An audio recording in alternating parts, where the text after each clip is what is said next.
Exchange rate. Why are we talking about exchange rate? On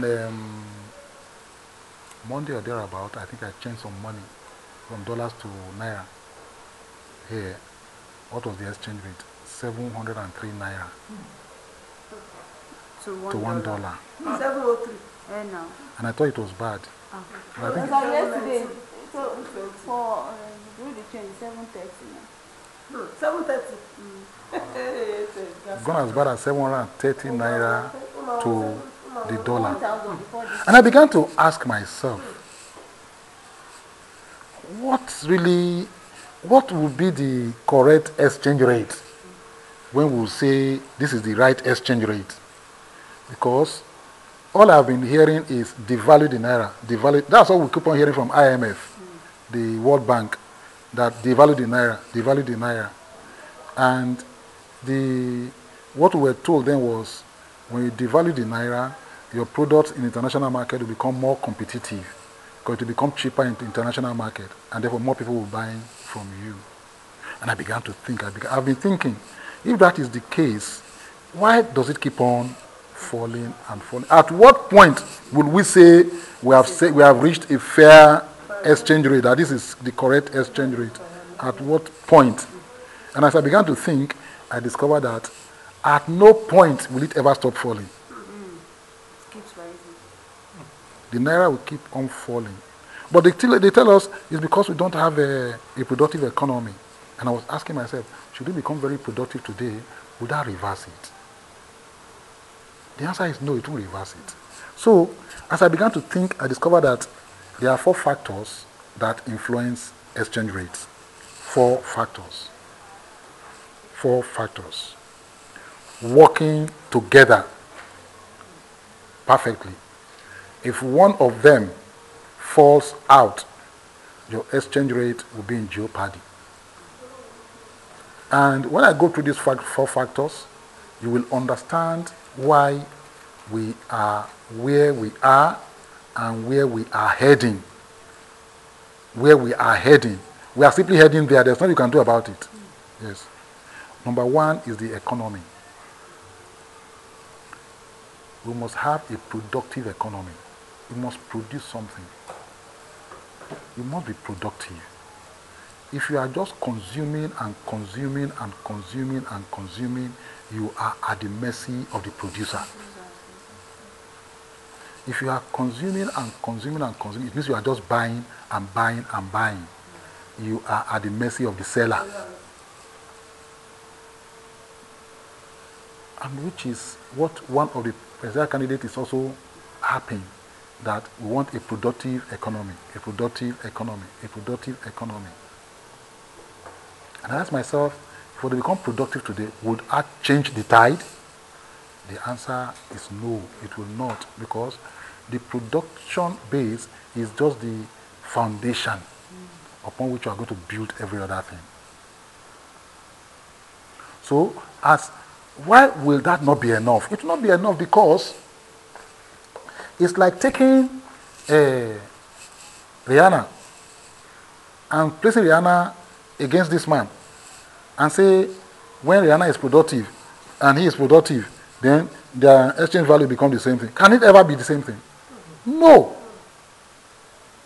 Because the capacity of Rihanna can never be equated to the capacity of this one. So it's like now saying that when we now become very productive, we now stabilize between Nigeria and America. It's not possible.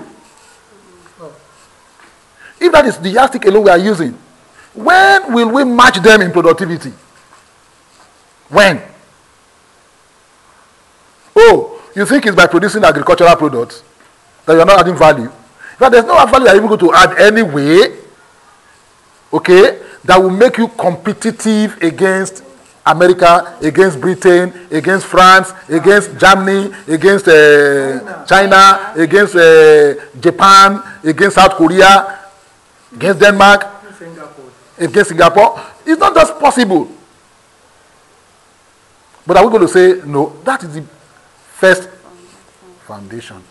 The next thing is the politics or governance.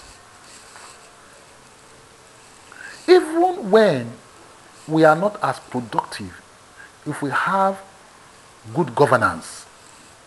The politics is right, not politics of acrimony, sacrificial service.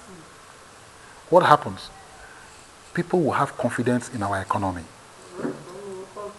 And then FDIs will begin to pour in foreign direct investments. People want to come and do business here. We have what we call I think EPZ, the export processing zones, where people can come to establish their companies and they are not obliged by your normal rules of engagement. Those are international environments that you have created that companies can come and play as if they are in a duty-free zones, so to speak, EPZs. So, but if the political environment is not right, if there's so much uncertainty, insecurity, government policy, there's no basis, then corruption, nobody is coming. So if nobody is coming, your perception, the desirability of your own currency drops. There will be no demand for it. So, good governance. Then number 3. Ordinarily, I thought these two were, but I just discovered that in thinking deep about it, there is another level. It's called intellectualism. Intellectualism. It is the level of the intellectual deployment that will dictate the macroeconomics or the policies that are put in place. Are you together now? And then your ability to critique what you have, your ability to now borrow from left, right, and center, and not just become a dummy to other people. It is the level of intellectual input that determines the originality and your ability to hold on to the values that you have consistently espoused. And that is actually also gives you respect in the Committee of Nations. Not when you have your leaders who don't know their left from their right, who don't even have advisors. And then, fourth, but not the least, is meritocracy, where we celebrate only the achievers, where only those who are best and brightest, the best and brightest of us, are the ones that are leading us, where we do not sacrifice merit on the altar of convenience and nepotism and religion or tribe or what have you. When those four are working perfectly together, then your currency will become competitive. Now I want to ask us, I have named 4. In which of them is Nigeria excelling? Speaking, I can't find any. You can't find one. The most dangerous out of this 4 mentioned is the rent our president and Nigeria are borrowing. The rent? The rate? And how our Nigerians are borrowing money overseas. Okay, our borrowing. Borrowing, that's utilizing, yes. Okay, the excessive borrowing of the Nigerian government.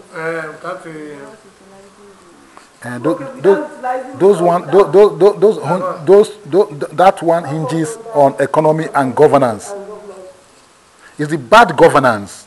It's not the borrowing that is the problem. It is because we have borrowed and we have not put it into the economy. Exactly. That is the problem. And the borrowing have good and so we've identified it. That's why I said it is. We have listed them.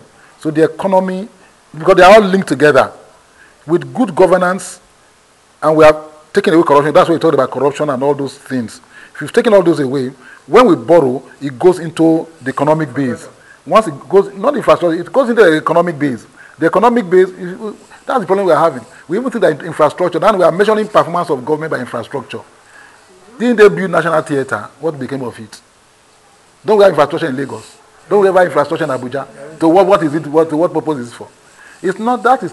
That doesn't make a nation. what makes nation is going to come from meritocracy. Meritocracy is where we are forced to use our brain. So this is where the resource is for meritocracy. So we recognize the best and the brightest. It doesn't matter where you come from. Not somebody scores 130 in one place and you say that someone who scored 2 can go be promoted above the one who scored 130 because of his ethnic origin. You know. So meritocracy.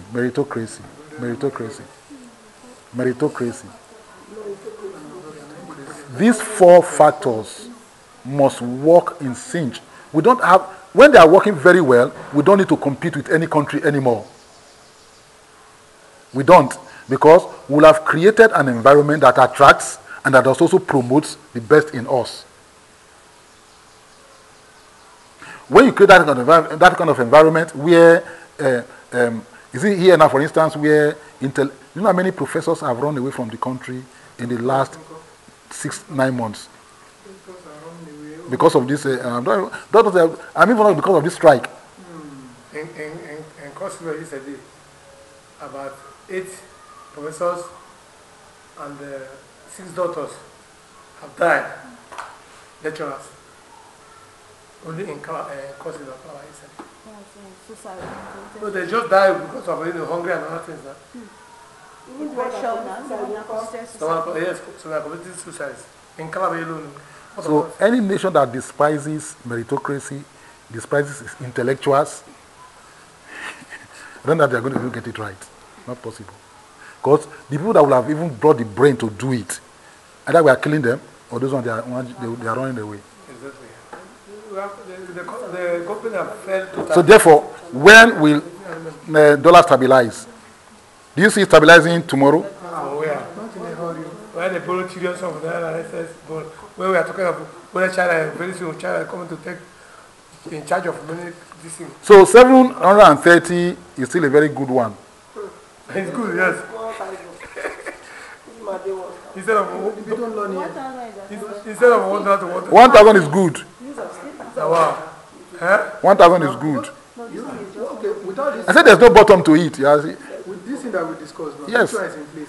Until I did this one, it's a free fall. It's a bottomless pit. There's no one in place. The country has failed. Thank you so much. And China is planning hard about this country.